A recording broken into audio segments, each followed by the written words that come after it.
Assalamualaikum warahmatullahi wabarakatuh. Selamat datang kembali di channel Aksara Islam. Sahabat beriman, kebiasaan Rasulullah Shallallahu Alaihi Wasallam melaksanakan sholat tahajud dapat dijadikan dasar hukum bahwa sholat tahajud adalah sunnah yang dikerjakan setelah tidur beberapa saat di malam hari, kemudian bangun saat pertengahan malam hari. Sholat tahajud adalah waktu untuk berkomunikasi kepada Allah Subhanahu wa Ta'ala, di mana umat Muslim dapat mencurahkan segala isi hati dan memohon pertolongan kepada Allah Subhanahu wa Ta'ala. Kedekatan antara Allah dan orang yang sholat tahajud niscaya dapat membuat hati dan pikiran menjadi lebih tenang dalam menghadapi kehidupan yang dinamis ini. Sebagaimana yang dijanjikan Allah, para mutahajjidin akan mendapatkan derajat yang mulia di sisinya. Tidak sedikit orang yang telah merasakan dan membuktikannya manfaat dari sholat tahajud ini.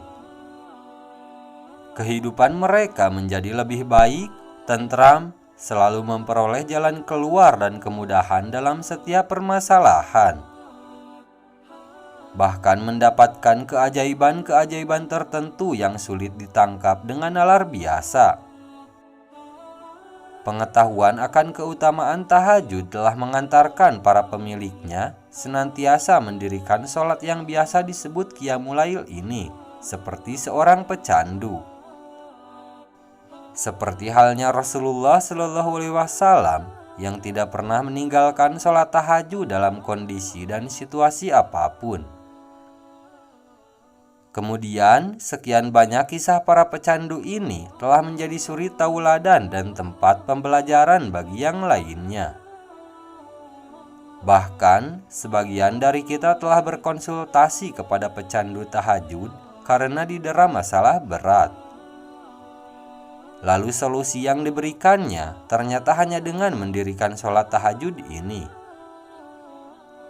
Tahajud telah menjadi pil ajaib yang menyembuhkan berbagai penyakit. Masalah kehidupan yang mereka alami berangsur pulih dan mendapatkan kemudahan dalam setiap permasalahan. Kesombongan terhadap Allah kini mulai mencair. Mereka lebih meyakini secara hak atas syariat dan janji Allah Subhanahu wa Ta'ala. Ada kisah dari seorang syekh yang ingin melakukan perjalanan dari Kairo untuk kembali ke Arab. Sebelum melakukan perjalanannya tersebut, ia ingin mampir ke salah satu masjid di Kairo tempat ia melakukan ceramah di hari sebelumnya. Setibanya jam 2 malam, syekh itu menemukan orang di mihrab sujud sambil menangis. Dia merengek kepada Allah dalam sujudnya.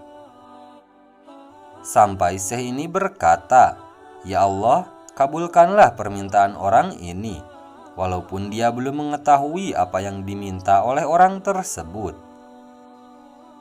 Selesai dia sholat, syekh itu mendekatinya dan berkata, "Masya Allah, doa apa ini? Luar biasa. Doa yang diikuti tangisan di sepertiga malam menjelang subuh, Allah turun ke langit bumi mengabulkan ini." Kemudian orang tersebut menjawab, "Demi Allah, Syekh, istri saya sekarang lagi dirawat di rumah sakit dan saya harus bayar 14.500 pound Mesir. Kalau tidak bayar, istri saya tidak bisa dioperasi." Syekh itu pun menyuruh orang tersebut untuk tetap melanjutkan doa dan menikmati sujudnya, karena Allah tidak akan menyia-nyiakan orang yang ikhlas meminta kepadanya. Sampai di waktu subuh, seorang pengurus masjid menyuruh syekh itu untuk menjadi imam. Karena memakai mikrofon, maka suara syekh tersebut terdengar hingga keluar.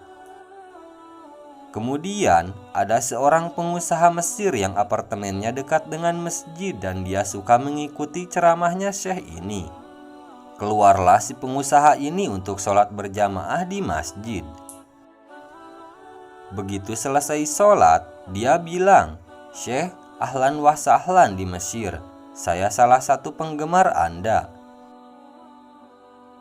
"Syekh, saya mau minta tolong satu hal. Saya sudah hitung zakat uang di perusahaan saya. Saya harus alokasikan 14.500 pon Mesir."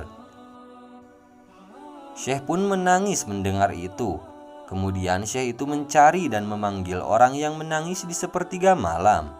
"Ya Fulan, kesini. Ceritakan masalahmu apa?" Kemudian ia menceritakan bahwa ia membutuhkan biaya atau uang sebesar 14.500 pon Mesir untuk biaya operasi istrinya. Seketika pengusaha itu menangis dan berkata, "Demi Allah Syekh, saya sudah 1 minggu taruh uang ini di lemari saya. Setiap hari istri saya bilang, 'Turunkan, itu bukan hak kita. Zakat itu keluarkan.' Saya ingin mendapat 1 orang yang saya kasih langsung. Daripada saya bagi-bagi, saya mau 1 orang saya kasih. Selesaikan masalah dia dan Allah selamatkan saya di akhirat." Lantas diberikanlah uang 14.500 pon Mesir kepada orang yang membutuhkan tersebut. Terpenuhilah kebutuhan keduanya atas kuasa Allah Subhanahu wa Ta'ala. Dari kisah tersebut dapat memberi pelajaran bagi kita untuk selalu bersabar dalam berdoa, karena Allah Subhanahu wa Ta'ala pasti akan mengabulkan setiap pemohon permintaan hambanya. Sekian dulu video dari kami. Jangan lupa dukung channel Aksara Islam dengan klik tombol subscribe. Assalamualaikum warahmatullahi wabarakatuh.